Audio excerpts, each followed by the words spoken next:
Lights out, we're underway. Motorsport Republica podcast. Ladies and gentlemen, we are back for a massive episode. Ends. Tom the lazy bastard is still away in Japan, so I'm with we call him Mr. MotoHeaven, the legend in the motorcycle industry in Melbourne, Adrian Letty. How are you doing? I'm really, really good, thanks, and very, very happy to be here. Very happy. Very, very happy. Second time on the pod, you were with us in Thailand, so Mr. Buriam. Yep, that was super fun. What a weekend. Major weekend, mate. We have so much to get through. Now, Mr. MotoHeaven, you are MotoHeaven. So for all our ads, all our sneaky ads that we put in there, this is the man that makes it all happen as well. Yes. Now look, it's pretty exciting. MotoHeaven turns 19. Yes. In a couple of weeks, so it's been a very long, enjoyable process. Yep.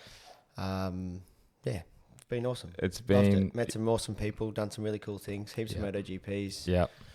We really like looking after the Moto community. Yes, you do. It's awesome to see. There's a lot of people that love it as well, and I've seen a lot of your customers that have been long time customers, for 19 years, which is a pretty insane thing that not many people in retail or business would have that type of loyalty as well. So you got to be doing something right. Yeah, look, I think there's plenty of good mum and dad stores that would still have long-term, customers and whatnot. But I think the large retail chain now, it's sort of, every time you go in there's a different employee. Whereas we're more about the relationship and building, serving the customer and making sure they're getting what they need. And 100%.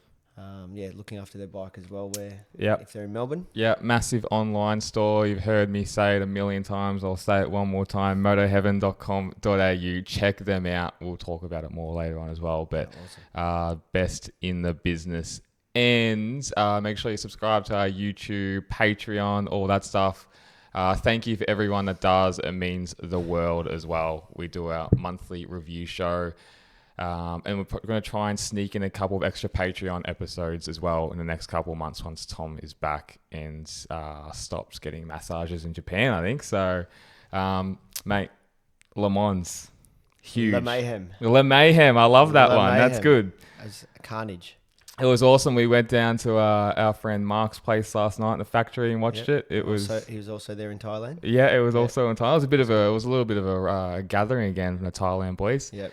But there's so many talking points from both races, but especially with Johann Zarco, just insane what he's done. And we were talking about it today, and we'll get to the results in a second, but we were doing our MotoHeaven gift card, pick the top sprint winner, quali winner, and how could you pick that? And then having just Zarco win was just, and then Quartararo on pole, nuts. What a weekend for the French. But we'll get to it. Yep. All right, for everyone, sprint race results: Marc Marquez first, Alex Marquez second, Fermin Aldeguer third, Fabio Quartararo fourth. Amazing effort.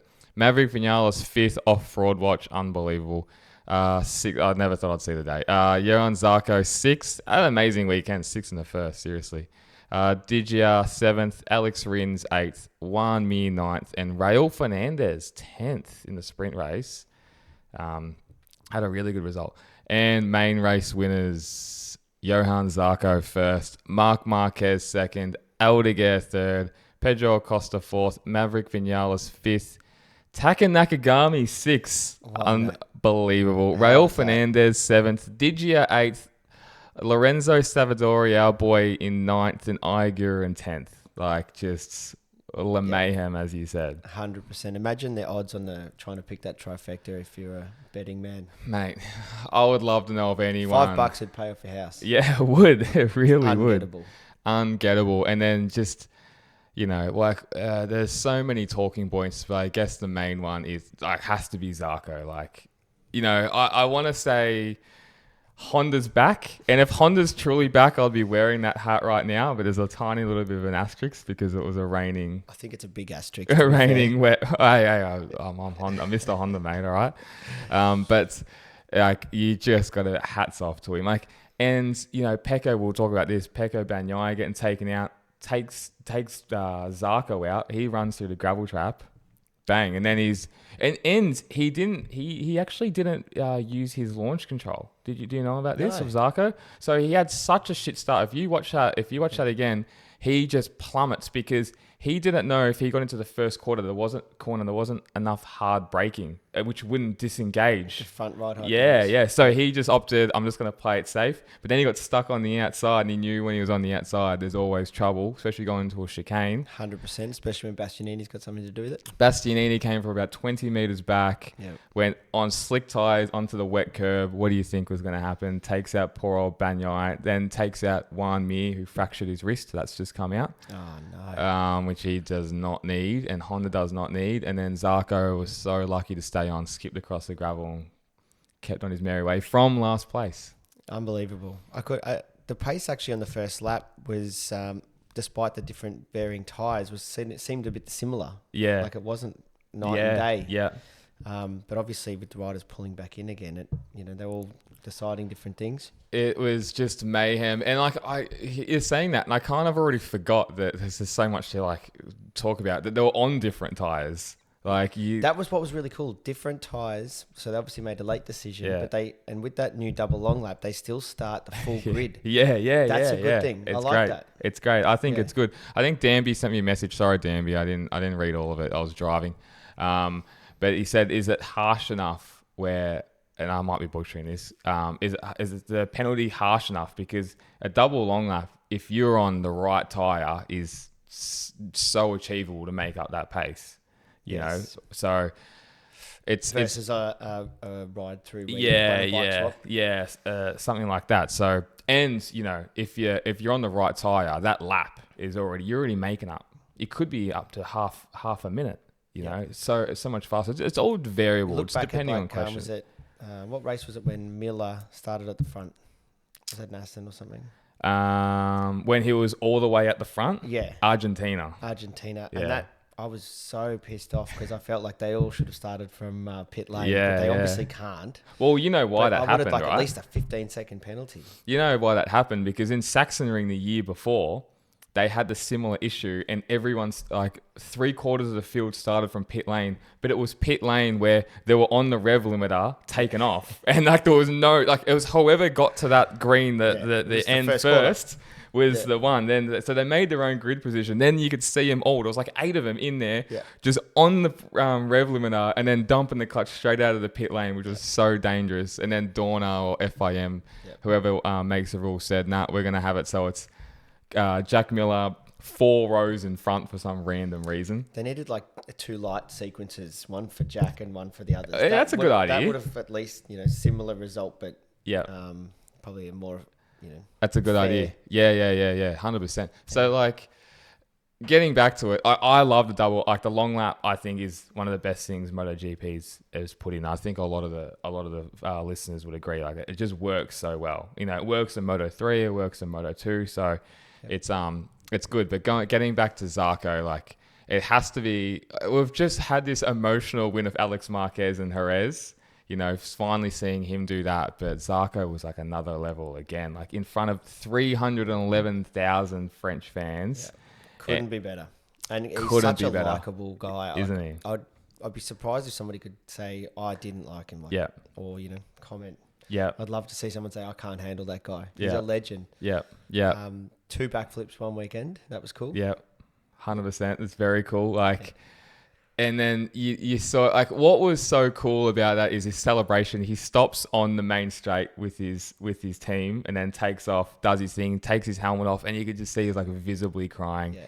The whole grandstand's chanting him that photo on Republica that you posted or would have reshared of him stopped at the wall. That is an iconic photo. Yeah, iconic. Yeah, super cool. Yeah. The vision of his parents. Yes. The dad is just absolutely beside himself, and apparently that was the mum's first race she's watched. Yep. Don't think it'll be the last. I know. I think he might have her along to more. 17 years of Grand Prix. It was the first one she's ever been to.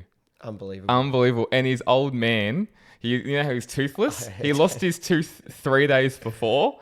And the story was that he's like, I'm going to make sure not smile too much. I don't want to smile too much. People look. And then I don't think his mouth was closed the whole time.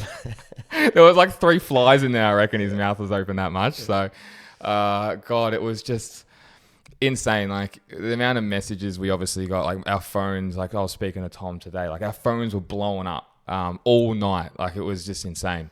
And just to see, it is, as you said, it's so deserved with Zarco. Like, and I love talking about the racing gods. And I just felt like the racing gods just smiled on him that day. The other thing too is to remember is that credit to him too, because he continued to extend his advantage throughout the whole race. Yeah. He did. 8 seconds or so, 4, 8, and obviously Marquez made a decision to not chase him for obvious reasons and just managed to gap to Alex. Yeah. But he still continued to put in the solid times, and on a wet tyre that had done sort of 7 laps more than others. Yeah. That was pretty cool. Amazing. 100%. Great. It's a great point. And, when it was at 8 seconds, Marquez tried to close, and he just said, no. Like, he came out and said, I've crashed in Austin. I've crashed in Jerez. I can't do it again. He's like, I just had to concentrate, and I just had to get the job done. And 20 points for the championship for him is a win. Like, he's now 20 points ahead of Alex Marquez, who unfortunately crashed, and Bagnaia twice. Yeah. And then Bagnaia, who obviously got taken out, which wasn't his fault of his own, but had an absolutely terrible weekend. But with Marc Marquez, like, all credit goes to Zarco. Marquez wasn't going to catch him. He pulled it out to a 20-second lead. And you just have to understand, like, us mere mortals would never understand, but the concentration that these guys would have to have, either being Zarco, there's 2 different types of pressures, right? There's a pressure of Zarco in his home race on a Honda thinking this could be his only chance of winning again, and he's going to be the first Frenchman to win in France in like 70 years. So you've got that pressure. Then you've got the Marquez pressure. I've just binned it 2 times in 5 races. I can extend my lead here. I can't crash again. I'm thinking about the championship. It's so they're both riding their own race, but such a different race at the same time. It's one of those times it's nice to just be sitting watching it on the screen. Yeah.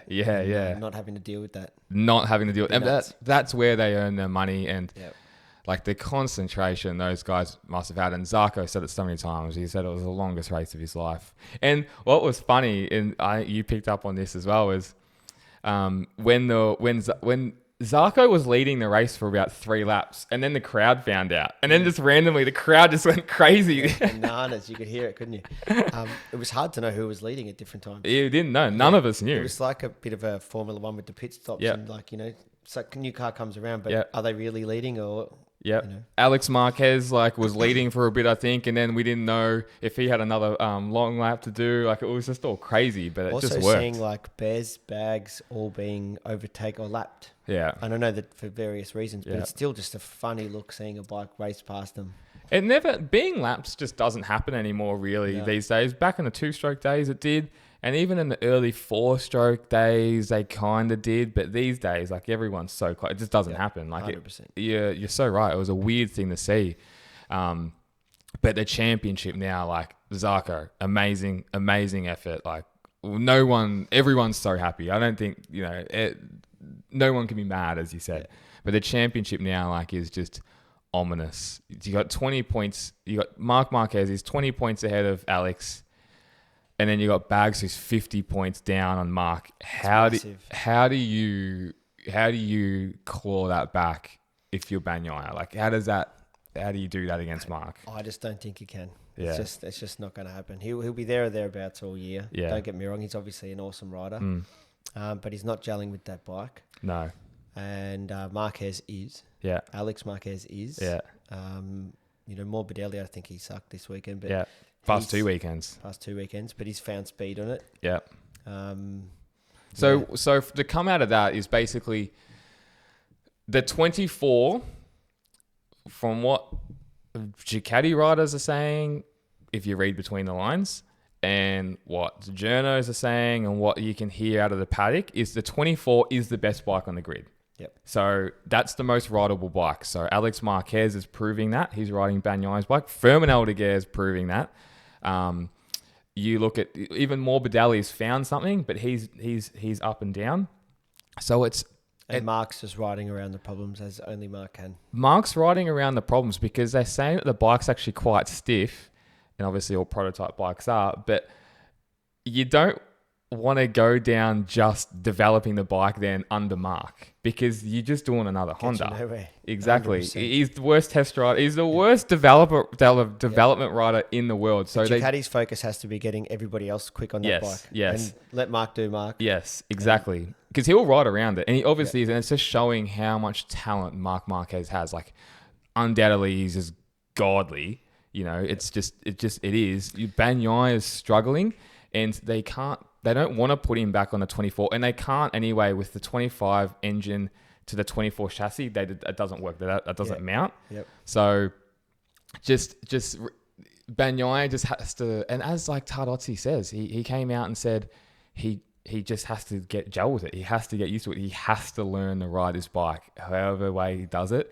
And it must be so frustrating for Bagnaia. And you never really see Bagnaia rattled. And even going into a new weekend, I don't think he's still...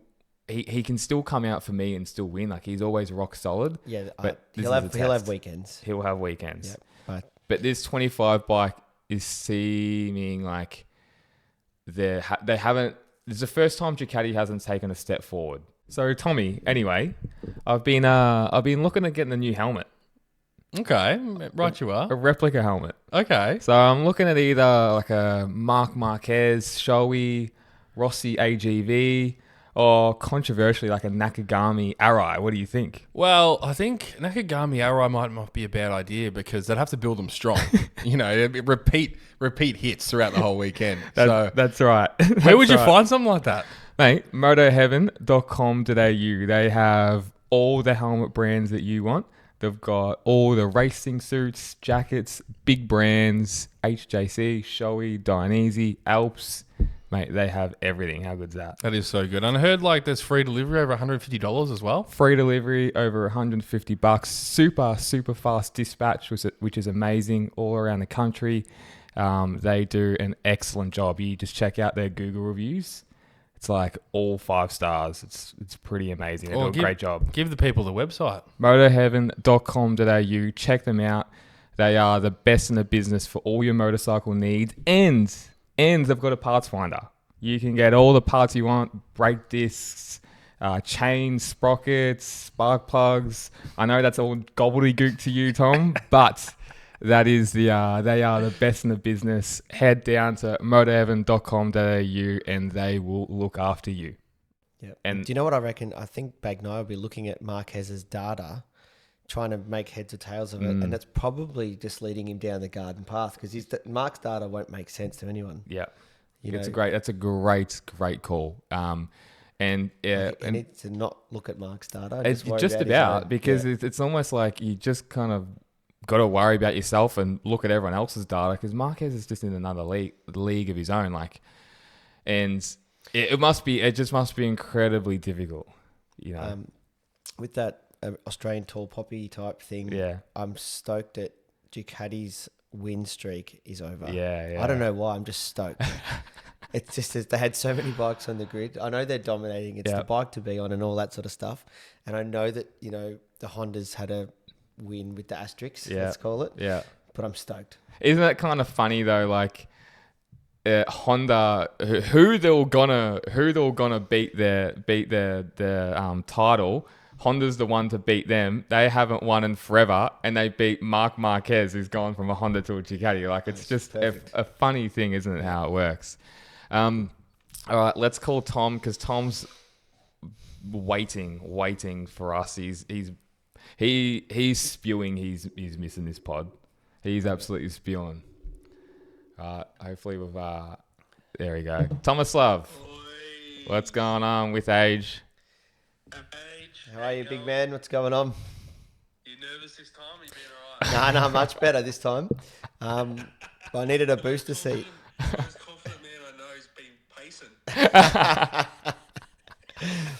That's for our listeners that didn't know age. The most confident, outgoing person we've ever met did our Thailand pod and was pacing up and down, freaking out. And Tom and I were like, Freaking out. what was going on? Like, we were shocked. Tom and I still talk about that.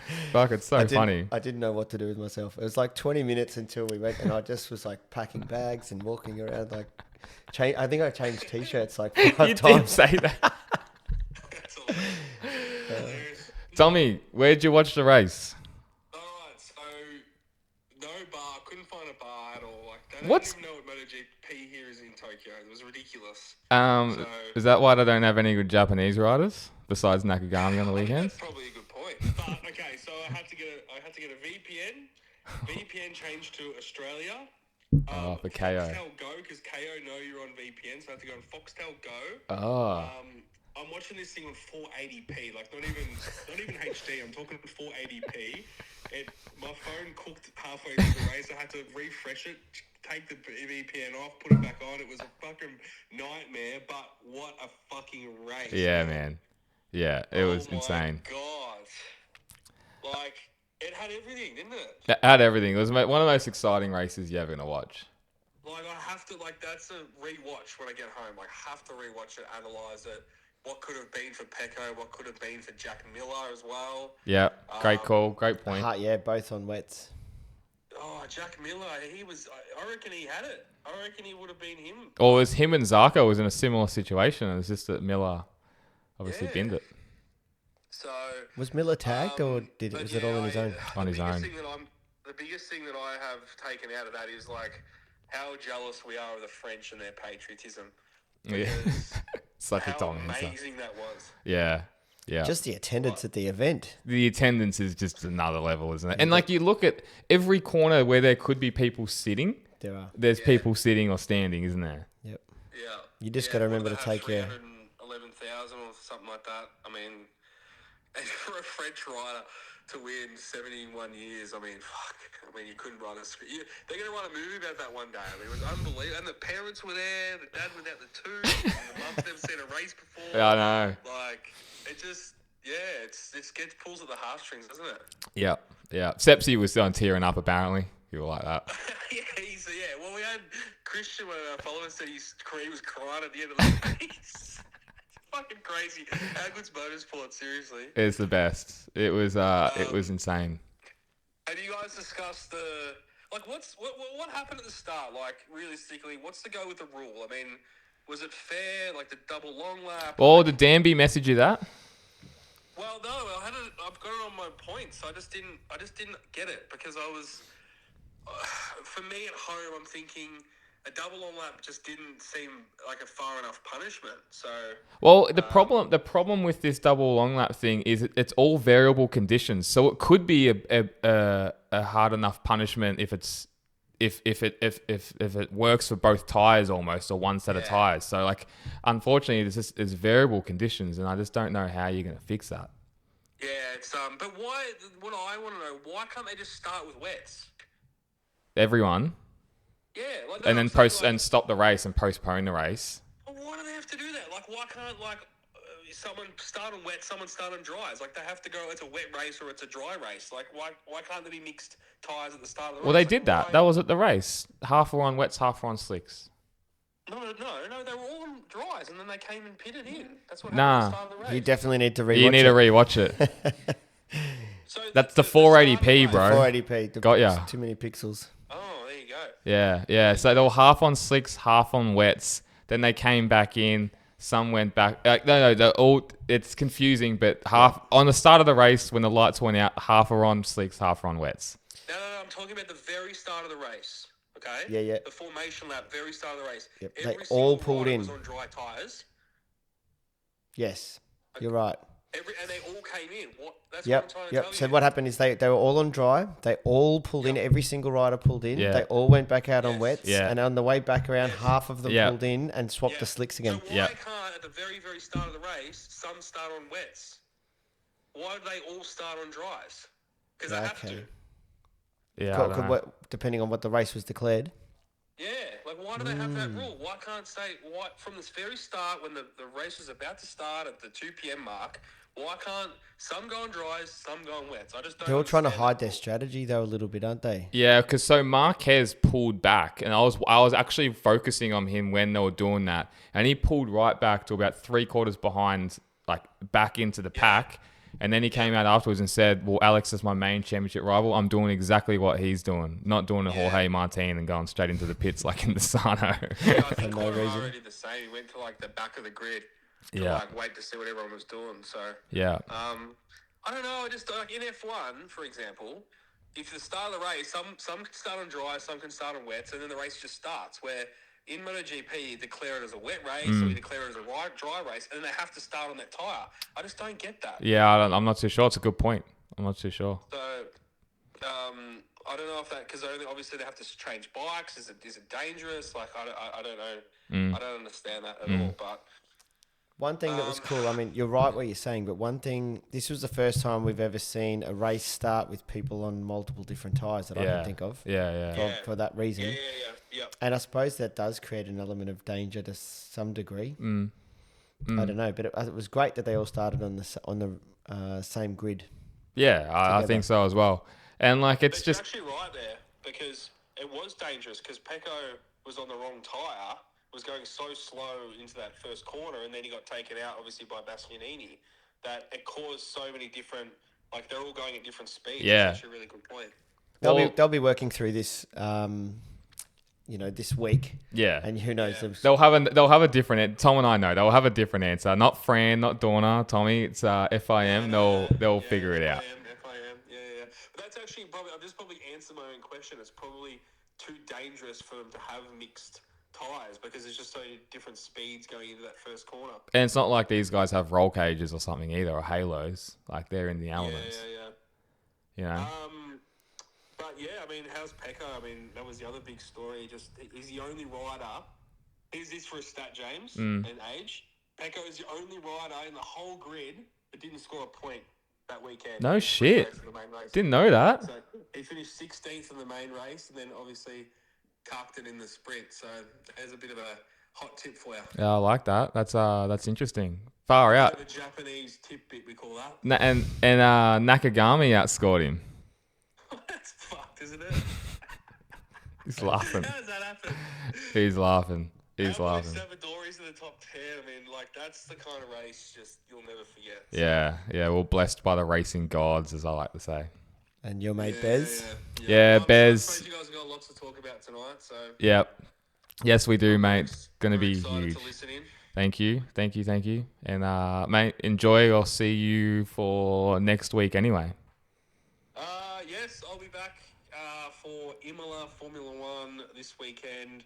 Sad news about Jack Dillon, obviously. Oh, yeah, got to talk about that. Probably the right decision, and Flavio Briatore back in the hot seat as a team principal, which is another crazy point. So we'll cover that all next week. Yeah, and well, one last thing. I think we were speaking about this as well, Age. All these death threats on Jack Dillon. Yeah, so Kim Illman sort of broke Yeah, that that's what you were story saying. on his YouTube, and yeah, he's obviously the Argentinians get on the old internet and death threats and all sorts of stuff. So bit of an unusual one there, but we didn't know that was going on. Do you reckon that was influenced by the weird migration from 1945? Possibly, but like a Top Gear conspiracy. Yeah, Top Gear conspiracy. Yeah. One last thing. Have you seen any more Idemitsu servos? No, they're all Ineos. Yeah, right. Ineos here, which is a major sponsor of Yamaha, just as a bit of a confusion. So, don't know what's going on there. Now, one thing I want to discuss as well, and I'll leave you with this to discuss. There's rumours that Jorge Martin wants out of his contract at the end of the year. What? So, Where'd you hear this? What's so? They just broke about 20 minutes ago that he had a meeting with Aprilia at Le Mans, and he wants out of the contract. So part of the contract is that he had to be in the top 3 in the World Championship by Le Mans. Yeah. And he has an out of his contract. So that's the word on the street. If he's not in the top 3, he's got an out in his contract, like a clause. Correct. Has he done 3 Yes, laps? It was a 2-year contract, first year performance based. So Autosport just broke that news 20 minutes ago. So Curdy. Yeah, no, I'm seeing that as well. It's about 15 minutes ago. Get little Yeah. anime Curdy onto it, and then discuss that on the pod because I want to hear about it. So, Cool. Thank you very much. Perfect. Enjoy. all right, see you boys. Have a good See one. you, mate. See you, mate. Enjoy. Bye. That's huge. Far out. Lucky we spoke to Tom. What do we got, Curdy? ChatGPT, summarize 100 words, please. The agreement signed by Aprilia and the reigning world champion last year at the Italian GP currently holds no binding effect for the second season. Understands that in version accepted by Aprilia, Martin's representatives included a clause granting him full freedom to accept offers from other teams if he was not among the title contenders after last Sunday's French GP at Le Mans. Yeah, right. Yeah. So Jorge Martin allegedly wants out of his contract, which is absolutely news to us. Mate. Blindsiding. Part of me is sort of thinking like who'd want him, but obviously lots of people would want him. He's an amazing motorcycle rider. Yeah.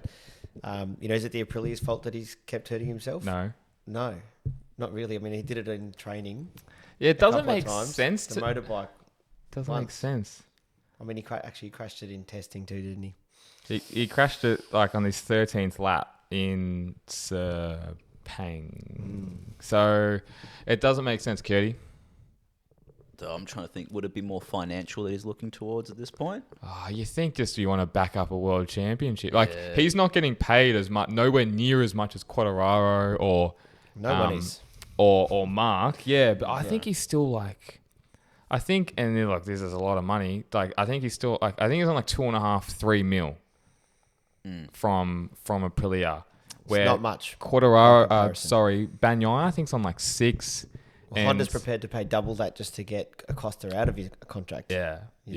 And Honda's got a checkbook. They offered Marc Marquez 100 mil. So like, I don't know.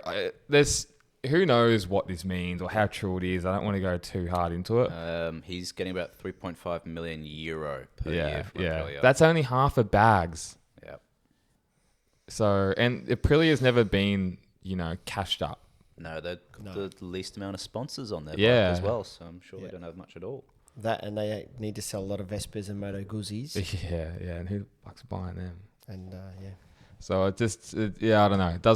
It doesn't make sense to me why he would do that. Like, he hasn't even had a real go. He hasn't even had a go. So, but maybe he's talking to Bears. I don't know. Like, I doubt that. I don't know who he's talking to, or he's just like, I need to be back on a Ducati. Like, I got to be on a Ducati.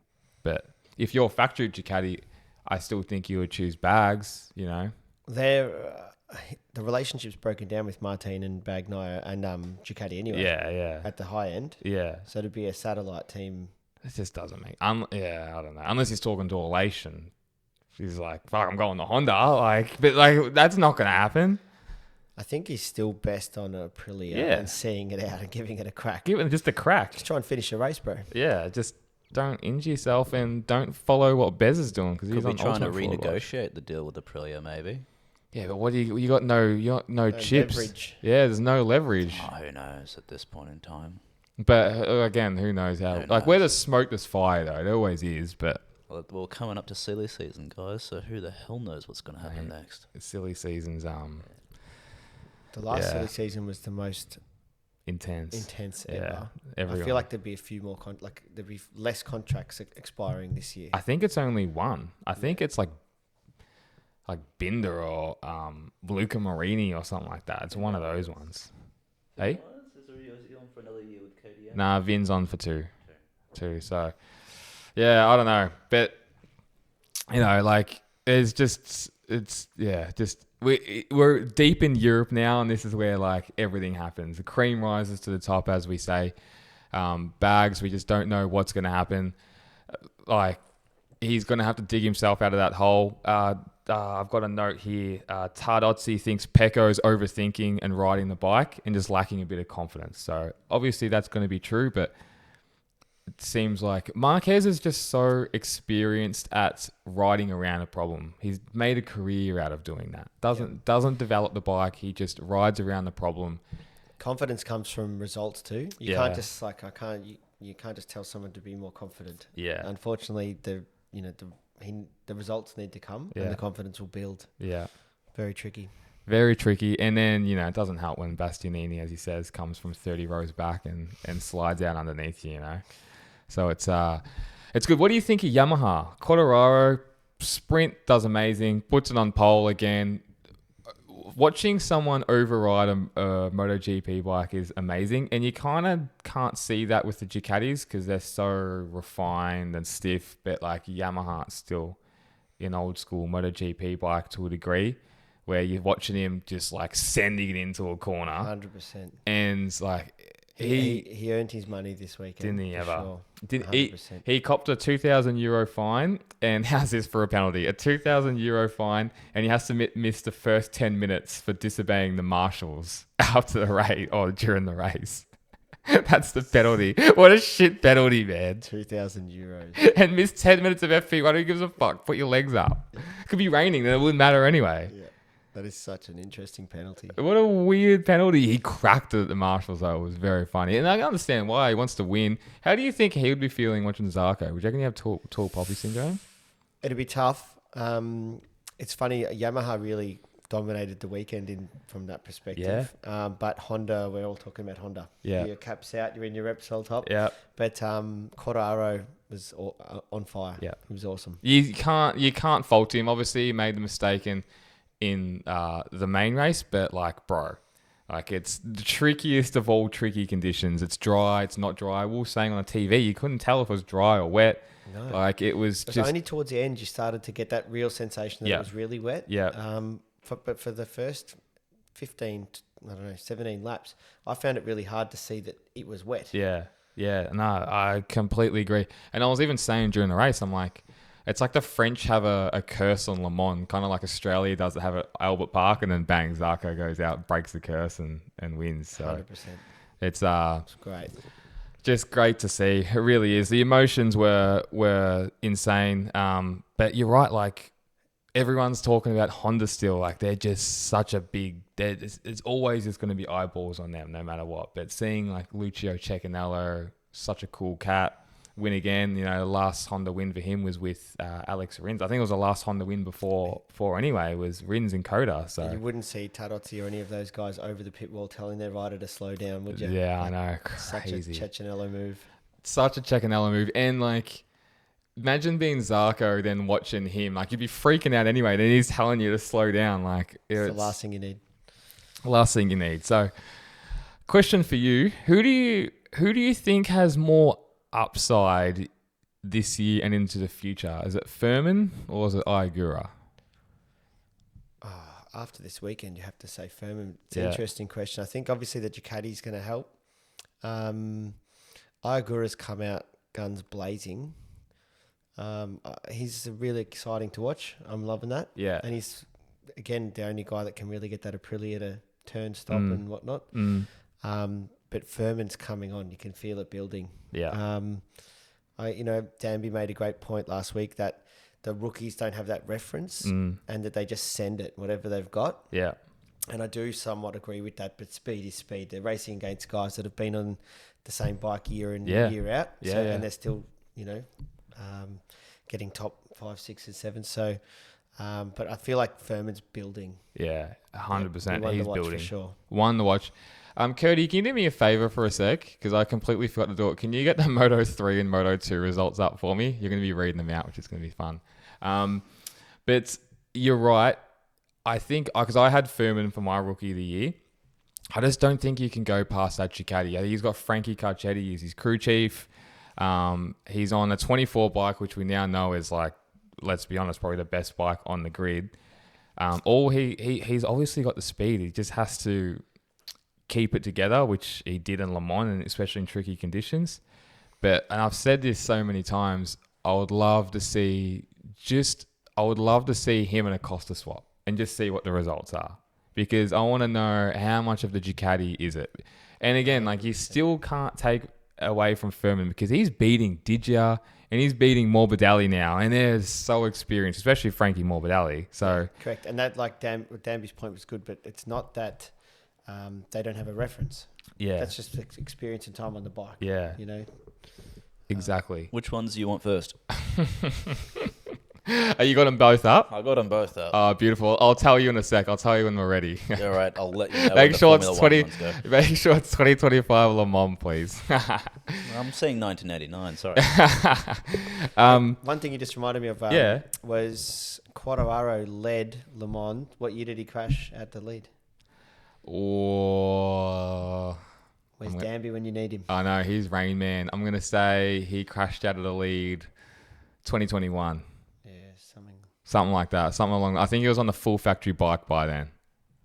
And it wasn't 2020. That's that curse that you're talking about. Yeah, it's the curse. Yep. It's 100%. Like, yeah. And then, yeah. But that's just racing. It's just racing. Morbidelli, do you think... How do you see... He's shown a lot. He's had a couple podiums and he's had 2 stinkers. Do you see him charging through? Like, do you still see him being consistent top 6s, or he's one of those inconsistent guys. Can't gauge him. He's inconsistent. You forget that he was runner-up to a world championship. Yeah, one year. I know. Like yeah, he's 2019. Yeah, he's got pace. He's one of those guys that I would be scared to ride around him. He's I don't know. I don't think that he's got too much more to offer, if I'm completely honest with you. I mean, we talk about Jack Miller. Yeah. I know that Morbidelli's got more speed than him. There's probably a few riders out there that, I mean, even Zarco, to be fair, like unlikely to win a championship. There might be a chance at a wet race or something like that. They deserve to be there, sure, but we've got good talent coming through as well. There's so much talent coming through. He's just an interesting one because I think, okay, you've had 2 shit weekends on the best bike, basically on the grid. Like, you got to start pulling results, and you can't be out of that top 10 on that bike. You need to be like top 6 on that bike, you know. So, like, he's had a good start to the season, but he's just one to watch because I'm not 100% sold. And now you've got like Maverick, who's consistent top 6 now. Where's that come from? And for everyone, he's actually off our fraud watch. Unbelievable. Oh, he's off our fraud watch. He's not unblocked you though.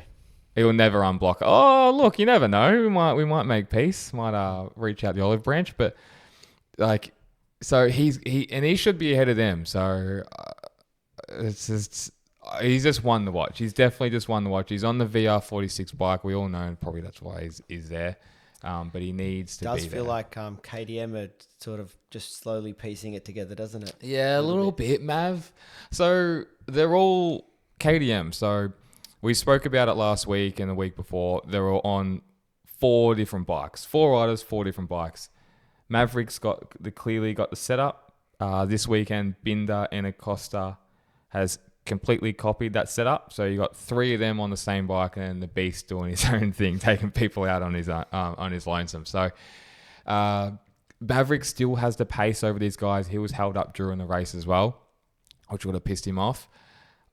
I still can't trust him. I still can't trust anything that KTM's doing. I just can't. But like, he's pulling results. So what can you do? Like, it's just, you just got to let it play out and see what happens. But as the year progresses and other teams maybe, like, you know what? I don't even think other teams are going to go past them. I don't think Yamaha or Honda are, and Aprilia are nowhere. Like, they've gone backwards the most. So I just don't see.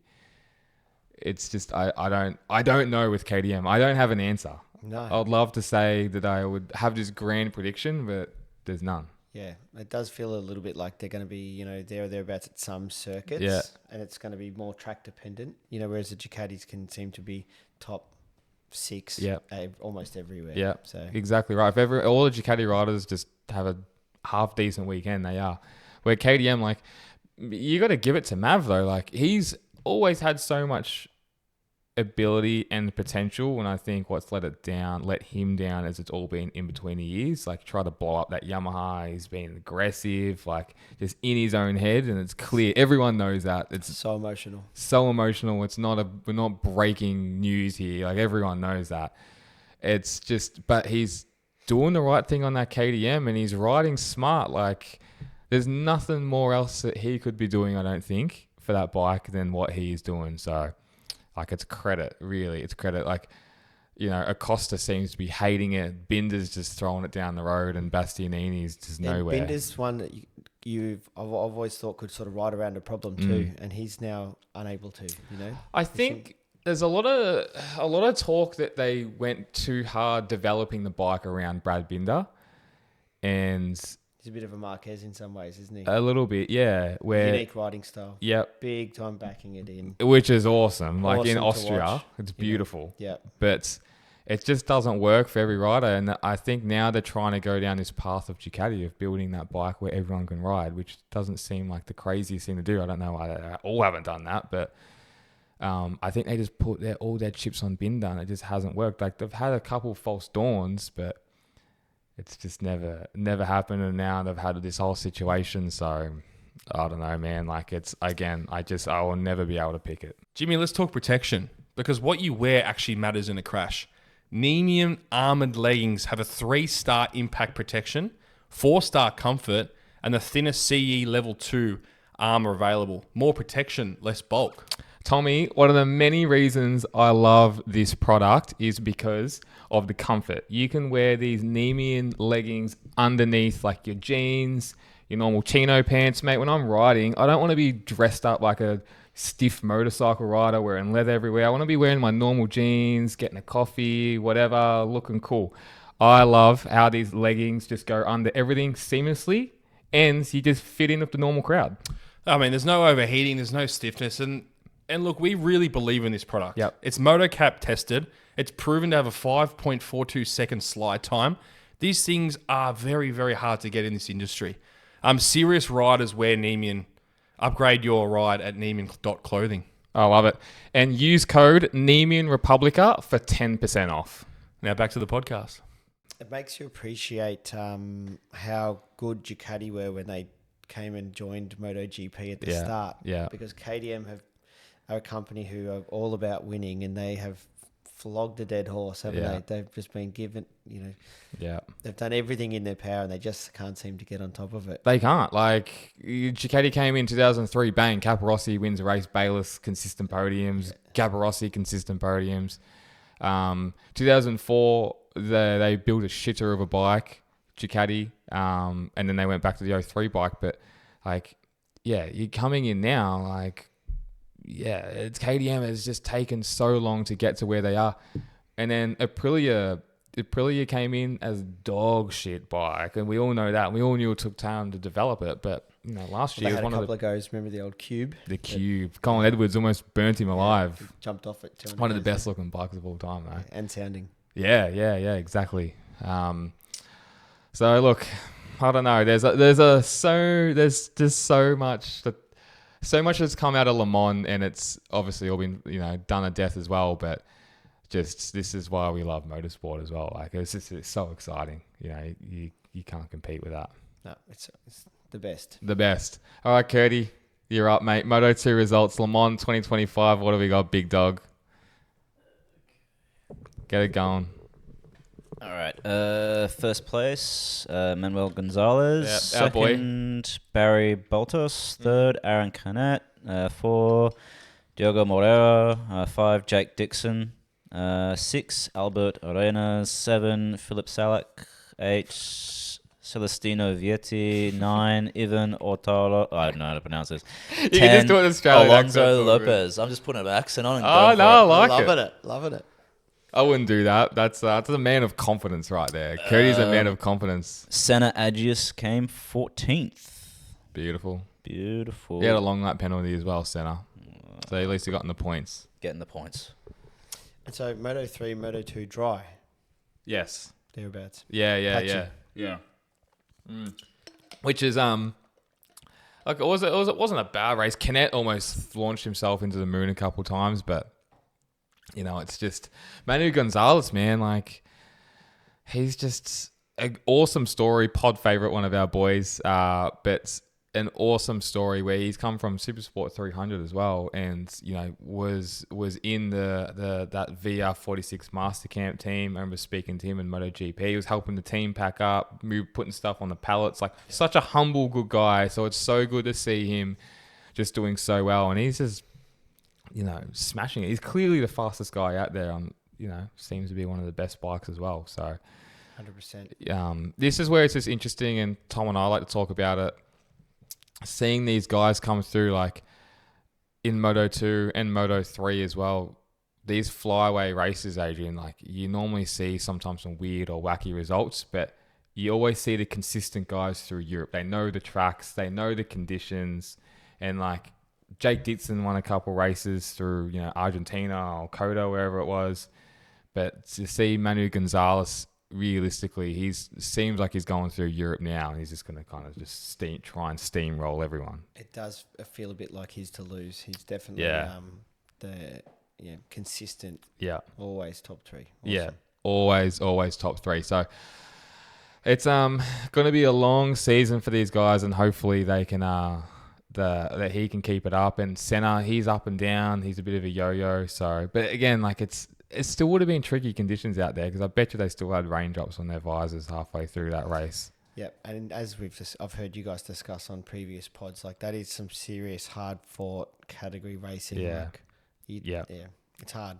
It's hard. Exactly right. Like someone's got to finish 10th, 11th, 12th, or 6th, 15th, 16th, 17th, and like the guys that are racing is just all names. Like they're all names, they're all fast. Guevara's like, bro, he's like 16th, and he's a Moto 3 world champion. Juan Masia couldn't hack it for a year. I think he should still be in the paddock. He's now in Supersport 600. Like the talent there is crazy. Barry Bottas has been slogging it out for a couple of years, and now he got second, and he's having a great year, on that fancy bike. So like, it's just amazing how things can turn for either the positive or the negative so quickly. And I don't understand what changes. Yeah. If it's the bike, I think the crew chief is a massive one. I think the crew chief is huge. I've spoken to a couple riders in the paddock, and they've spoken about having a brand new crew chief, so their first ever year doing it, compared to someone who's been doing it for years and years, that know what they're doing. And a very good example of that is D'Antonio. So his first year, Grassini, he had a brand new crew chief that just didn't have the experience, didn't know what was going on. Yep. I guess couldn't read the data as well. His second year went to Frankie Carcetti, who's just been with a lot of the greats. Obviously, I think it was with Marc last year. And then that's what turned him around. And then he won those races, kept his seat. So I think that's a massive thing that a lot of people overlook, including myself, up until, you get to know these people, or you listen to the right things, or speak to the right people, So yeah, we do see that relationship, extends, and they... the big names manage to take their crew chiefs with them. Like they must understand the importance of the crew chief. Yeah. When they fight so hard to take them onto the next team with them. It's amazing. Like obviously, famously, Rossi did it and took his whole team from Honda to Yamaha to Ducati, just about. But then like Marquez, he only took one person with him. I think one mechanic, and then like Santi Hernandez stayed in Honda. Poor fella. So it's just, it's such a pivotal relationship that I don't think a lot of people understand. I really do think that it's such a team sport that we don't realize, but that crew chief is like your right-hand man that can make or break you. And if you fuck that situation up, then, you're in Supersport 600 in the doldrums. I had this thought watching Mir's bike sliding through the gravel pit again, just thinking that those mechanics are working real hard for their money. Like, I can just picture them walking around the paddock and sort of being laughed at by other mechanics and stuff, the amount of times they've had to rebuild that bike. Bro, so funny you say that. Our boy Brent Stevens spoke exactly of that when we did our podcast with him. He goes, when I was at Yamaha back in 2001 or 2000 or whatever it was, he was Carlos Checa's mechanic. Carlos Checa was known having the most crashes every year. And then he used to speak to Alex Briggs and everyone who was at Honda with Valentino. And they used to laugh at him going, mate, like, he's either in 6th or 7th or 8th or 10th. The boys are out to dinner having a nice pasta somewhere, and the other teams... Constantly rebuilding a bike. Rebuilding bikes. So, and another big thing that comes out of that is the concessions. And we've spoken about this before, but a lot of mechanics or people just working in the team have to work overtime with these concession rules, because they have to do triple the amount of testing. They got to fly somewhere else. And it's just not things people realize, you know. You can imagine when they got the concessions, how happy they'd be to, have them to help them develop the bike and get back on top. Only to realise that means triple the work. Yeah, triple the work. Your time away from your family, if you got a young family or kids, whatever. Like it's a lot, and that's probably why it's definitely a single man's game. I reckon a lot of those mechanics. Yes, not a bad gig. Yeah, maybe that's what me and Curdy need to do. Us single men. Curdy, what do you think? We'll go be a mechanic, fly around the world, massage in each country. All right, give me Moto 3 before it goes off the rails. Tommy would have backed me up on that one. Moto 3 results. First place, Jose Antonio. Second place, Joel Kelso. Oh. Beautiful. Third place, David Munoz. I've not pronounced Munoz. Fourth, Alvaro Carpe. Keep the flavour going, but we want to hear the fifth place, David Almanza. Nice. Sixth, Tayo Furuzato. Seventh, Maximo Quiles. Eighth is Adrian Fernandez. 9, Luca Luneta. 10th, Valentin Peron. Nice. 13th place, Jacob Ralston. Oh, you got a couple points in the end. That's good. You did. Lovely. Good work. Age, this is you, mate. Kelso, robbed. Mm-hmm. Absolutely robbed. Munoz, right in front of me. Yep. I was spewing. I was up and about. You were? Literally. You were filming the whole thing. I think we got this live on film. I filmed it. And, look, I've seen a few comments saying that, he ran a wide line and opened the door, but I think Munoz was coming no matter what. Yeah. He was coming. Yeah, he was coming from way back. Yeah. And, I found that really tough to watch, and I really feel for Joel. I don't want to shout out and give him some props too, because when interviewed, you could see he was absolutely bitter and twisted and had every right to be, in my opinion. And he kept it together, and he said, let's not talk about that, but let's take the positives out of the weekend and stuff. And I thought that was very big boy of him. Very big boy. Yep. And I think, as you said as well, that's how you gain sponsors. Oh, yeah.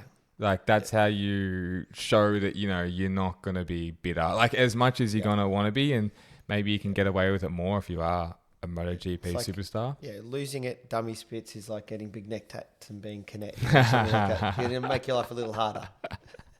That's a good point. And the thing is, like, bro, Munoz, like, he's known for this.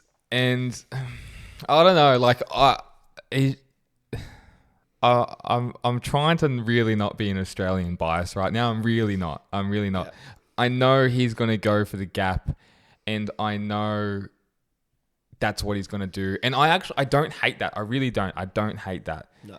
He deserved a penalty, but it just sucks because Rueda was right there just eating it up. Yep. And like, if really third was the position to be in on that last lap. You have to be behind Munoz. You think it's second, but really third turned out to be that one. But that's why Le Mans delivers those finishes. Yeah. Like that, and we just got another one.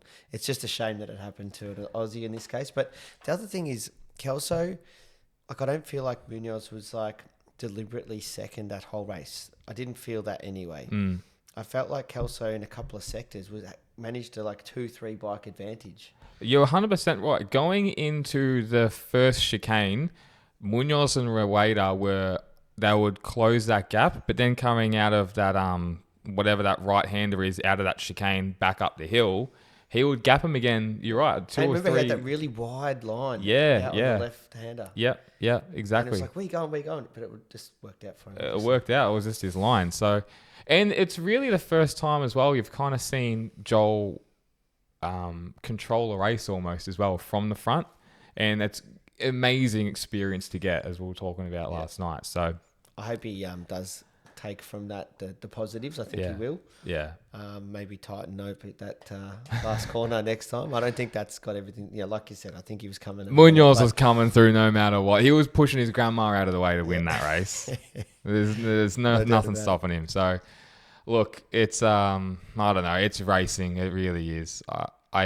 Did you see him? Munoz came past like grabbing Kelso's hand or something, or vice versa at the end. Yeah, I think. And was that like a little apology or a little but I don't know. They looked like they were both fine, if I'm going to be honest. Fine. Yeah. Maybe he accepted that it was a bit of a racing move as well. Yeah. Not sure. And at least they the good thing about the stewards then is they like did the penalty straight away. Yep. It was done. I'm all about that. Which is great. Like don't let Joel be in third place and then give him second after the podium ceremony and like that. It's got to be done straight away. Yep. Nothing worse, exactly. So hey, on that, I was expecting more from Simon Crafar this year as the head of stewards. I thought that we were going to see like a little bit of like a decision made and potentially like a statement or something from him to explain why or something. I just thought he was going to bring a bit of what he gave That'd be us right. in pit lane in the stewards side of it. Well, maybe he wanted to do that or didn't want to do that and someone shut it down. It's a great call. That would be interesting. How good would that be? I was really, because obviously it's sad to not have him down pit lane. Yeah. But I thought, what we're going to gain here would be this, and unfortunately it hasn't happened. Massimo, I'm sorry. Massimo, he speaks so funny. But you're 100% right. Like, I agree. Mate, that's everything. Mr. MotoHeaven.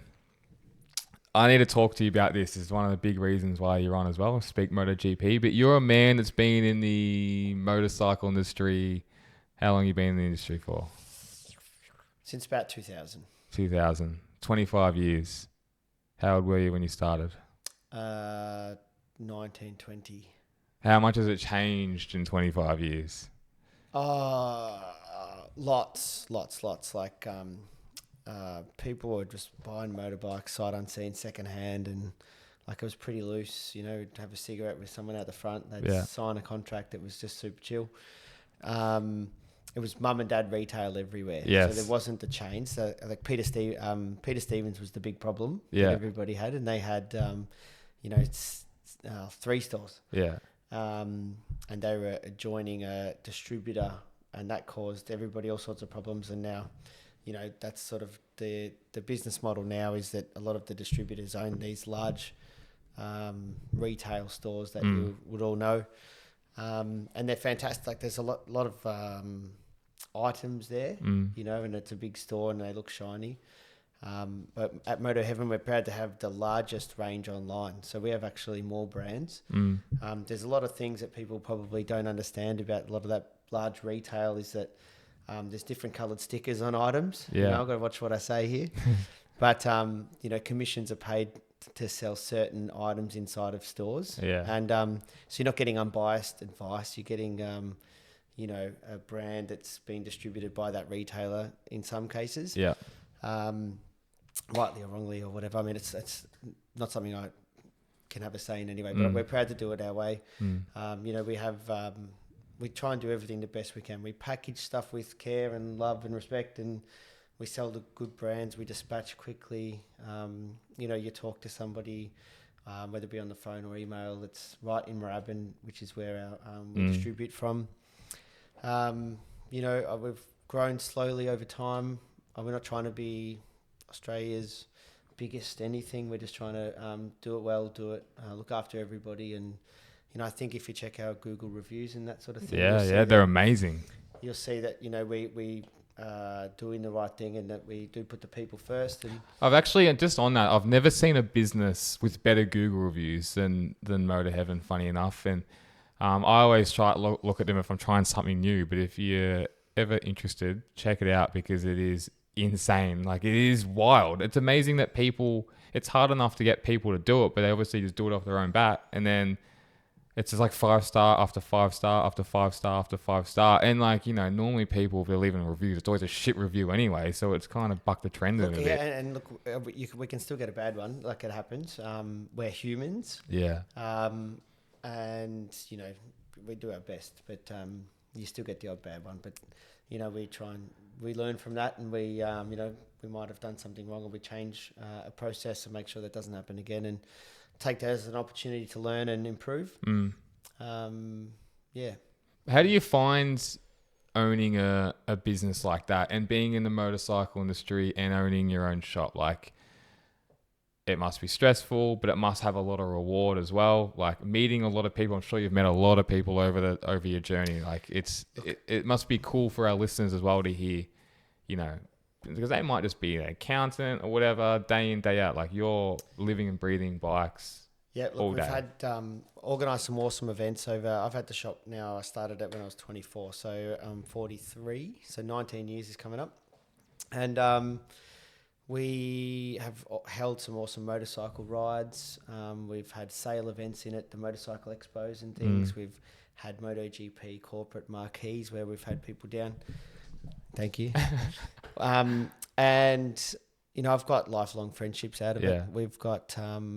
I've been in bridal parties and vice versa of people That's crazy that I've met through the store and over that journey. You know, we've one of the things I remember at a MotoGP Grand Prix, we had a hens party, like 4 chicks booked tickets for the MotoGP weekend. Jesus, and because you had you had your own thing there, right? We had our own marquee, which you and I have talked about. We probably, you know, could give away a couple little bits about that, but I think that could be a little Republica MotoHeaven thing coming. Yeah. Because we stopped the year that COVID hit. Yes. And we've, you know, we'd have 80 to 100 people inside a marquee or with its own grandstand, beer garden, bar service and everything like that at Phillip Island. And it was in my opinion, the best facility there in that we had no brand bias. So you weren't forced to wear a Ducati jacket or, you know, that sort of thing. And, you know, we had a queue at the bar at 9 a.m. at opening time, and it was just so Australian, you know. And I think it'd be so fun to like run a bit of a pod out of there. We always had a DJ and some tunes, and it was just so fun. Man, would love to do that. Like I've spoken about it, especially a few drunk talks in Thailand. But like, there's no doubt the Republica fans would turn up. It'd be easily, if it was capped at 100, it would be the easiest thing to sell ever. And then we'd be drinking beers with all the boys and the bros. The hardest thing about the whole thing was actually getting those ticket sales. And I think with obviously the reach you guys have now, that piece of piss wouldn't be too hard. No, it wouldn't be too hard. But that's cool that you did like the mark, because I remember the marquee. It was huge. Yeah. So you must have just had some, like you were talking about today, doing push-up competitions of people and just like the amount of booze people were having. But it just sounds very cool. Yeah, the best weekend of the year. But back to the industry, it has changed a lot. But we've continued to evolve. Online obviously is huge now. Is that like your main, like is online for MotoHeaven, that's your biggest it's the largest part of the business as far as dollars wise, like we and whatnot. But we've got a thriving workshop and a showroom where we still take the time to, you know, fit people up properly with whatever it is that they want, make them a coffee, get to know them. You know, everybody in the area shops with us. Yeah. And we look after their bikes. Yeah. So, yeah. And obviously we serve the rest of Australia. We're sending helmets to Northern Territory and Kangaroo Island. You know, like just crazy stuff. We ship to New Zealand. So for our Kiwi listeners. Over there, and that's really cool. And we also, it's super exciting. We're actually very close to launching another sort of an online store, but it's MotoHeaven, which is bicycle retail, which is coming. So that's really exciting as well. That's that is, and like the good thing about motorbikes and push bikes is obviously they go hand in hand. Like, you know, you look at MotoGP riders, they're all riding push bikes. Fucking Alicia Spargo is racing in a cycling team now. Like, it's crazy. 100%. Yeah, look, you know, guys competing on moto are cycling is training and vice versa probably. Yeah. And then there's also cycling's fun. I think there's a few people worried that EMTB was take away or kill the dirt bike scene. That's not the case at all either. They're just going hand in hand. So, it's cool seeing your business and obviously MotoHeaven, by the sounds of it, coming through. Like, your website is obviously, I'm not just trying to just plug this for our listeners either, but it is, as a motorbike fan and just like a retail shopper, it is by far the best. But I guess for everyone at the same time, it's cool that, you know, you're not paying full whack either for all your stuff. Like you're not paying full price or whatever you guys call it. So we're trying to have a model where you can confidently buy knowing you're getting a great price, the item shipped quickly, wrapped properly with a good exchange policy, etc. and just give people the confidence that we can see how many orders people have made in their history when the orders come through. And like we've got people that have like 15, 20 orders that continually come back to us. And that's a really good sign.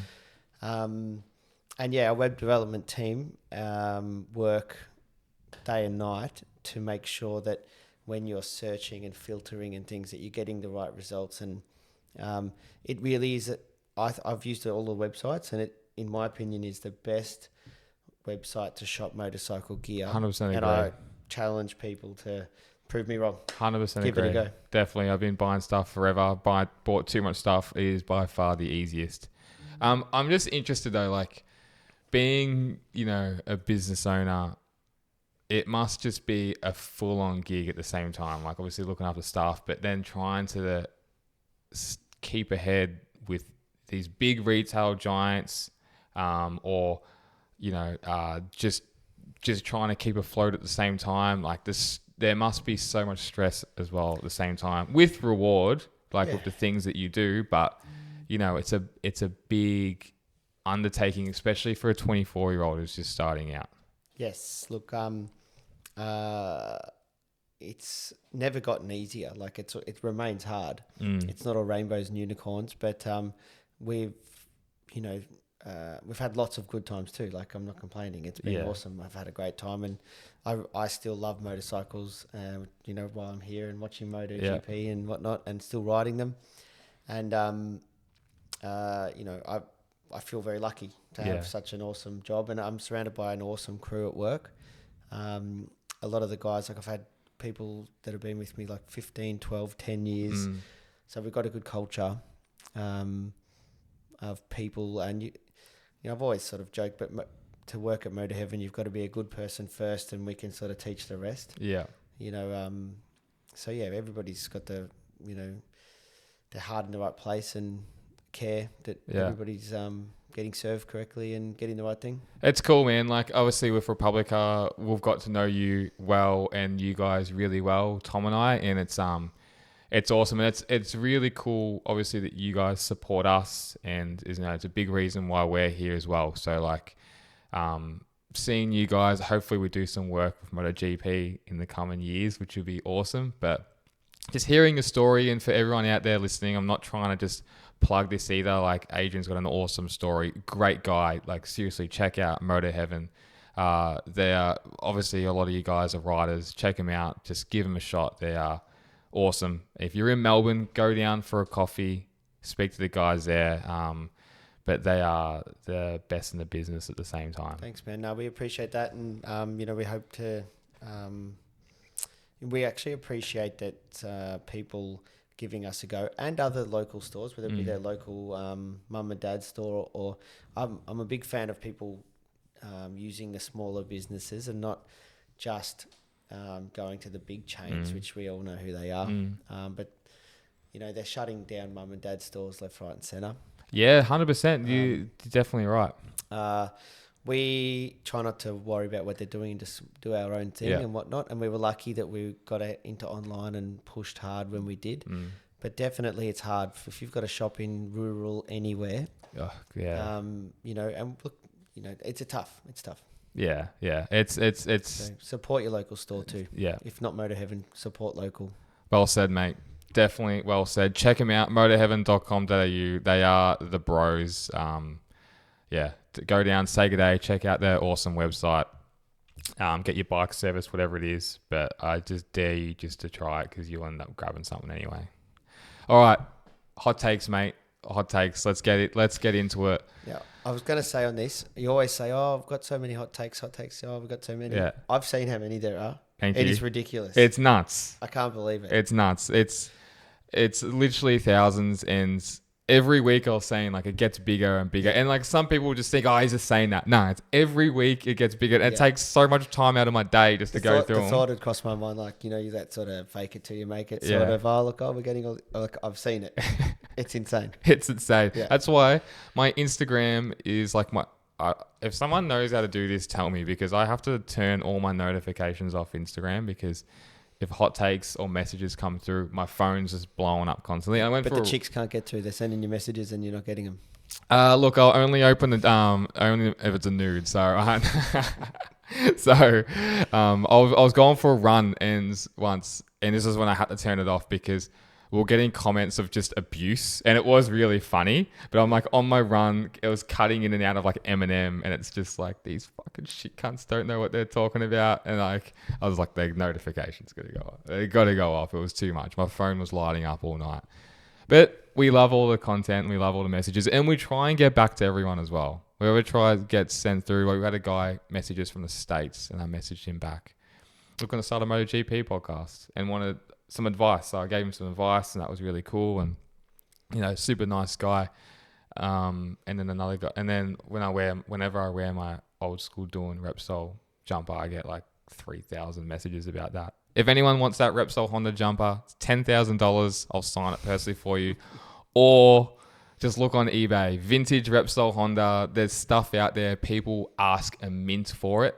I got mine pretty cheap. If anyone's wondering, I got it for like $150, I reckon, out of England, delivered. So you're wearing it last night at the MotoGP. I was. Cheap. It's super cool. Mick Bubb was giving me shit for it. But it is cool. Everyone asked me about it. Just look on eBay. Vintage Repsol. There's stuff out there. There's some old Doohan t-shirts and an old Crivier t-shirt that's cool as. I love it. Just you love merch so much. You just think that every listener out there is just like dying to get a top and look like you. Yeah, they do. Look at me. I'm in a black tee. Not everybody loves merch. It's very cool though. You look. I love merch. I've spent in Phillip Island thousands of dollars on merch. It's I was seeing you in Thailand as well, and Tom walking around just like hunting merch. Love it. So you're hunting fake merch. I wanted fake merch. I found some fake merch on that street. Yeah, you did too. Yeah.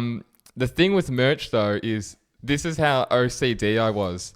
I was like, okay, Ducati's going to win. They're going to break the record. I had my quarter zip Ducati polo, my jumper ready just to like rep Ducati. They've just broken the record. I had it all laid out on my bed, ready to go to wear, and then fucking Zarco wins. Now Honda's back, so I got to wear this. Can you imagine how much merch has been torched? Yes. From this round? Bro, there'll be a truck somewhere full of all these t-shirts and whatever saying broken the record, 23 wins on the spin or whatever it was. Yep. Gone. Burn it.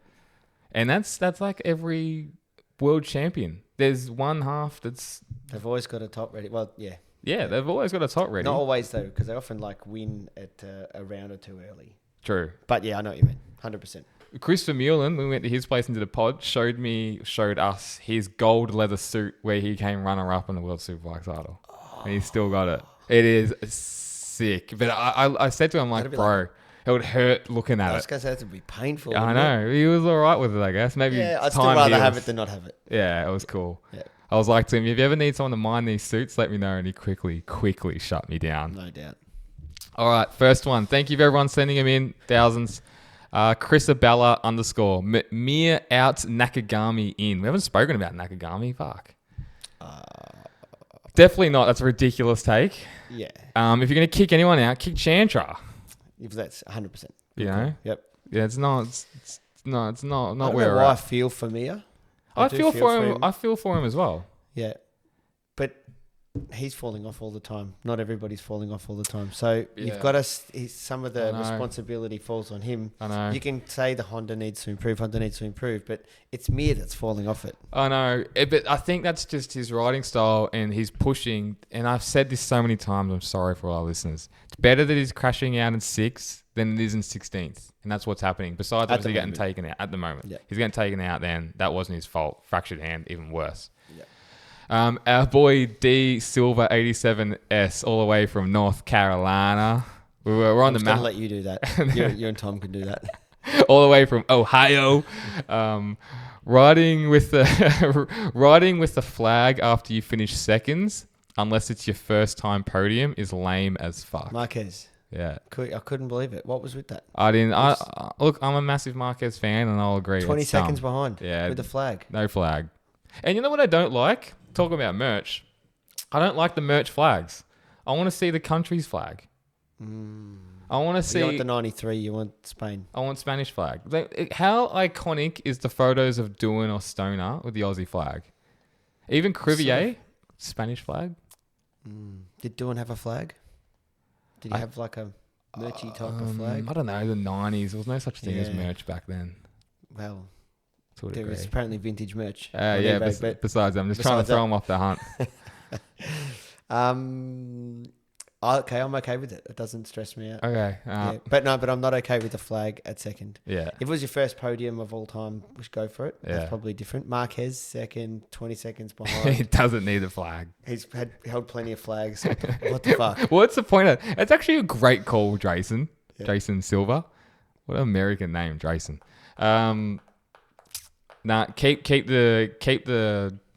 Keep your national flag. Like seeing an American flag, like Swans or Rainey when they had that, Kenny Roberts. Bro, Nikki Hayden with the American flag. How good did that look? Beautiful photo. Not your dumb number. We can see your number. Doesn't matter.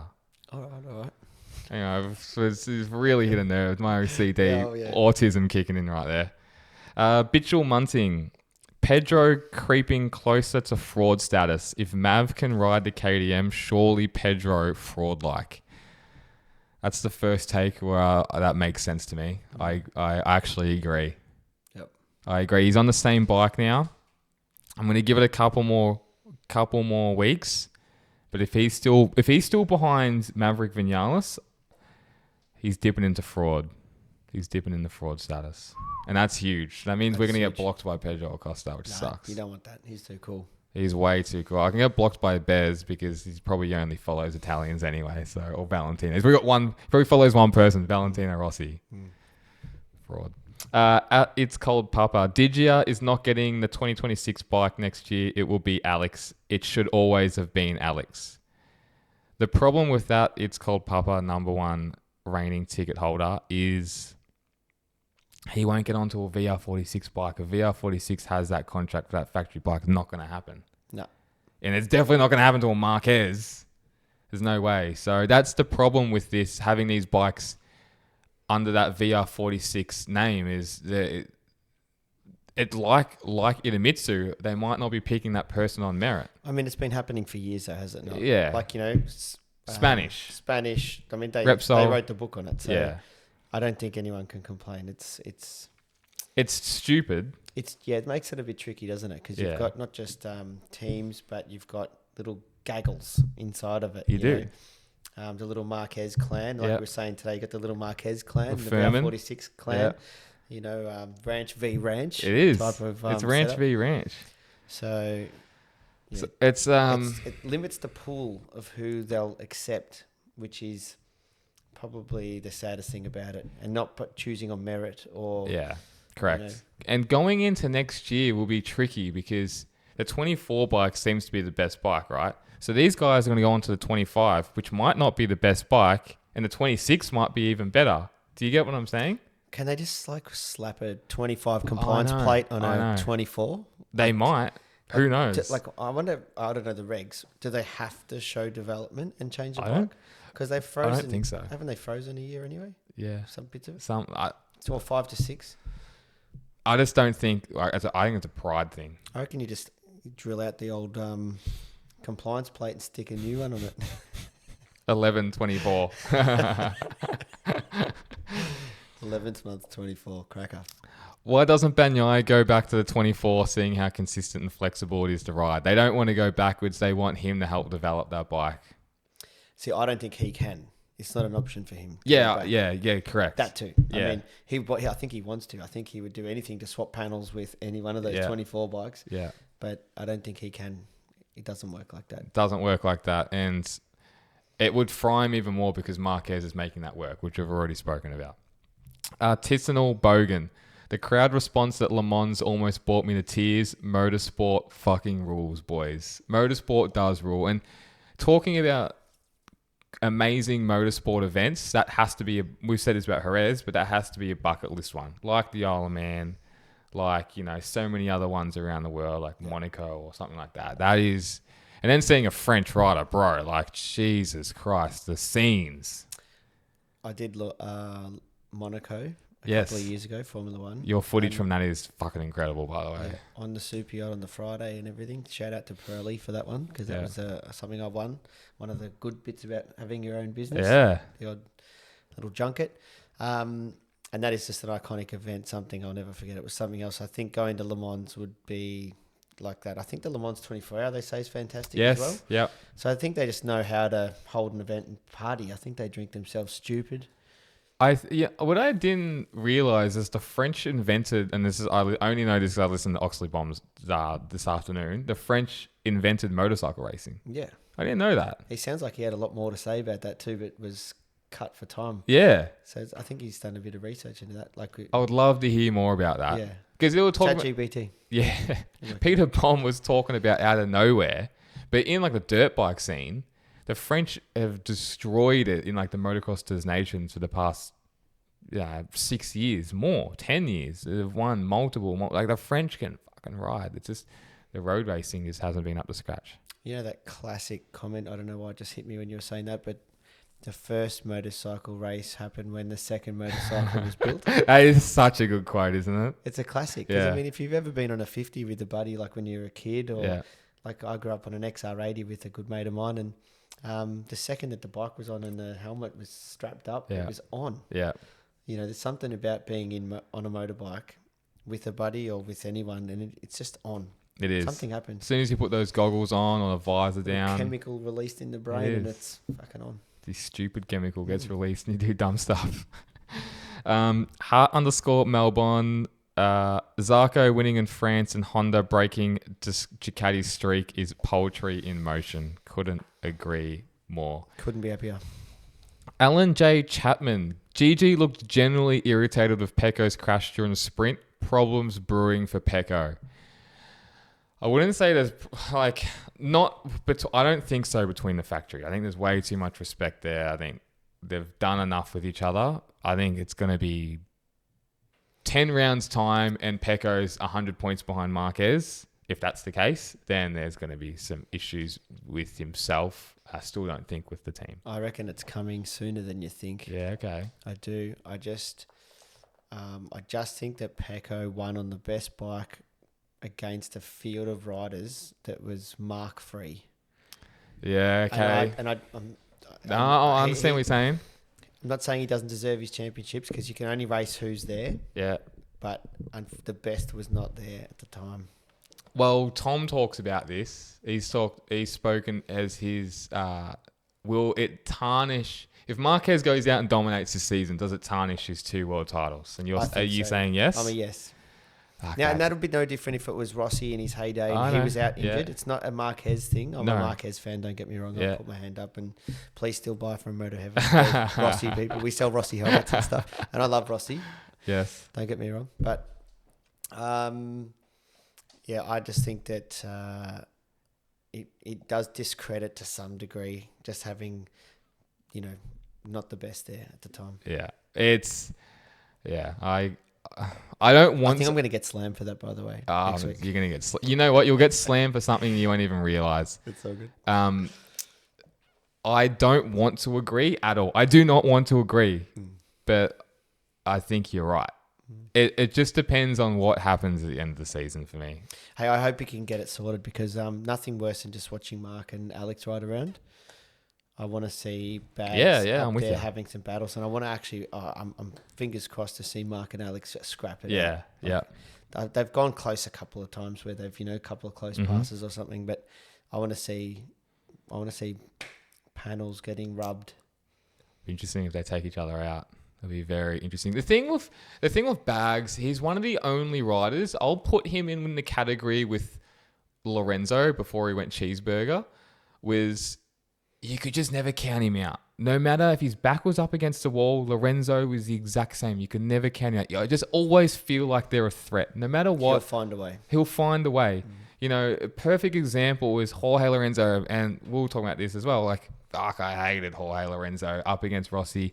He gets injured in Assen. Bang, breaks his collarbone, flies to Spain, gets surgery, comes back in the main race. Oh, this is the chance where Rossi can get some points or Stoner can get some points on him. Finishes 6th. Like, just loses a finger at Phillip Island. Yep. Yeah, exactly right. Like, just always seems to find a way, and Bagnaia is in that exact same category. They've just got that thing where you just can't kill them. I have to say also, I had a lot of trouble liking Lorenzo. Yeah. Like one of my favourite moments, I don't know the circuit, you will again, because you're like half a Rain Man. Half. when he won one year and he ran and jumped into the water, and the second year Perez, he won, I think, wasn't and it? he went to jump in again and he slipped and went up arse over tit. It was like one of my favourite Lorenzo moments. But when I reflect and look back at Lorenzo's career, those consistent lap times that he puts in, and the grit and determination and the pain barrier he was able to ride through, that he was like a real gladiator. Real gladiator. Seriously, one of the best. I still think underappreciated. The more time goes on, I think the more appreciation he gets. But just like Bags, like you just can't kill him. Like he will just always be there. He'll always show up. And I really admire that quality. And I think when Bagnaia retires, a lot of people are going to remember that because he just, was unlucky with Le Mans or whatever. And everyone's going to have those results. But he's just still always there. He's still always on the podium. Like he's just always there nipping at heels. And I think that's just such a good quality to have. And Lorenzo had that, spades. And it was frustrating to watch. But fuck, he was good. Yep. Fuck, he was good. He could ride that Yamaha. And a bit similar in the way they both would sort of check out a little bit. I don't feel like Bagnaia's had to scrap or battle real hard. I don't know. Correct me if I'm wrong. Nah, not really. But when he has, he's done it. He's got it done. He's done it like Phillip Islands. Was it last year or the year before when he cut back in the inside at Honda and he just made a clinical move. It was a hard move, but he made it work. Same with Marc Marquez and both Jerez's, so he has done it. But he's always been pretty clean. And Lorenzo was always pretty clean in his MotoGP days. 250 was a bit different. He fucking took out, I think, Bautista on the main straight, Mugello for another. Bautista's taken out his fair share. Yeah, he definitely has. He took out Rossi in Mugello first time back on that Yamaha. He took out Rossi, and everyone was thinking Rossi, Mugello, huge, takes him out first lap. Fuck, you would need security for the next 3 weeks, I reckon. 100%. It's called Papa again. Me and all my homies hate Munoz. 100% fair enough. Our boy Chris Steps, racing is just different these days in the Premier class. I miss the alien days. I actually love racing now, and I love the alien days, but I think the racing's better now, and I think it's more competitive now. I'm loving it. I can't wait for MotoGP weekends are better than non-MotoGP weekends. Yeah.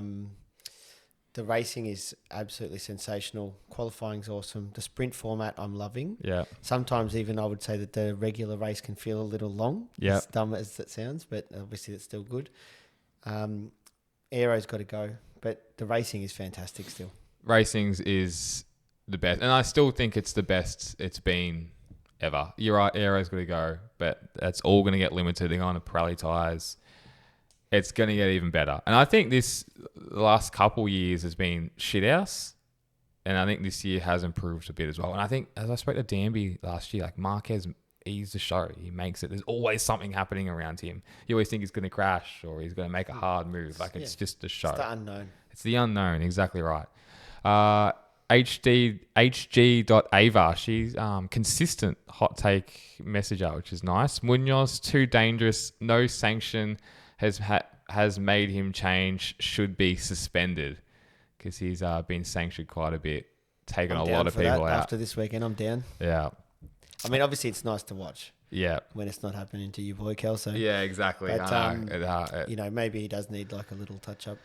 He might. Special ed, Lando Pecco, whose teammate is getting to them more? Who will recover form first? Isn't the Verstappen Marquez, aren't they? Isn't it so similar? It is. That they've both got a bike that is considered hard to drive, hard to ride. They just make it work, and they're so similar. Yeah, they're so similar, and the teammate, can't do anything. Yeah. Out of Pecco or Lando, who's going to recover more? I actually think Lando will be quicker than Pecco, to be honest. Yep. Yeah, it's just this way that sport is. Last one. This is a good one. Braden _Hardcastle. If Manny Gonzalez wins Moto 2, where do you place him in MotoGP? Which is a great call. If it was a perfect world, you'd put him on a Grassini. But I don't know where you can fit him in. An awesome place to start. Where do you fit him in with Furman and Alex? Is it I think it's a disservice at the moment going to a track house. Yeah. you've either got to just take what you can get. I mean, remember who's done it? Someone's done it in Moto 2 where they just did another year. Zarco won, did another year. Yes, one again. Yep. And I don't know, maybe that was contract, like maybe waiting for more seats to open. I don't actually know the ins and outs of that. Yeah. Or because there's not much going to be open next year. no, so There's like really nothing. and if you've dominated Moto 2, it might be like a big boy decision to actually like ride out another year. But like No one wants to though. no one wants to. And Moto 2, things change so quickly where champions can't back it up either. You might be able to get something a little scribble though that, you know. Yeah, and early like a Furman, he got a fucking contract a year out. And then didn't do much that year. Yeah, Obviously, he's got his seat now, like he's flying. But but you need to be on that bike. You got to land on that bike, and I don't think a Trackhouse Aprilia at the moment works. Like it's got to be like if you're gonna have it. Look at there's these great riders that have come through, Yeah. and the wrong bike choice will get you. 100%, and they're gonna Career ruin a ender. career. Yep. Yep. Give it a career ender, Like and Jack Doohan, yeah, a little bit Alpine.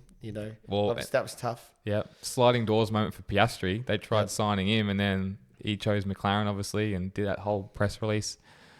Right bike, maybe you get onto a Yamaha. I don't know. It's too hard. It's too hard to tell, and then to back it up. And a Moto 2 would be extremely difficult, I reckon. And there's not many people that can. Obviously, Zarco did. Rainman, Gabor Talmashi back in the 125s tried to back it up and did sweet fuck all the next year. So it's a hard one. Tito Rabat did. He backed it up in Moto 2. Yes, and then he did nothing in MotoGP. Yeah. So who knows? That's a very, very good hot take that I cannot answer. He was on the Marc VDS. Yeah. Yeah. When they're all flying. Age, thanks for coming in, mate. Really appreciate you filling in. Thanks Done for well. having me. You were awesome. Really interesting to speak about MotoHeaven. Guys, motoheaven.com.au. You'll be hearing more of it. Check them out. Facebook, Instagram, their website. Check out all their socials. Their social page is awesome. Whoever's running that is doing an amazing job. So keep on going. Motoheaven.com.au. Thank you, Adrian. Thanks. MotoGP's the best. Tom's back next week. No one freak out about that. He's getting his last massages now in Japan. He's all oiled up. Apparently in Nuru, I heard. So we'll see you next week. See ya. See ya.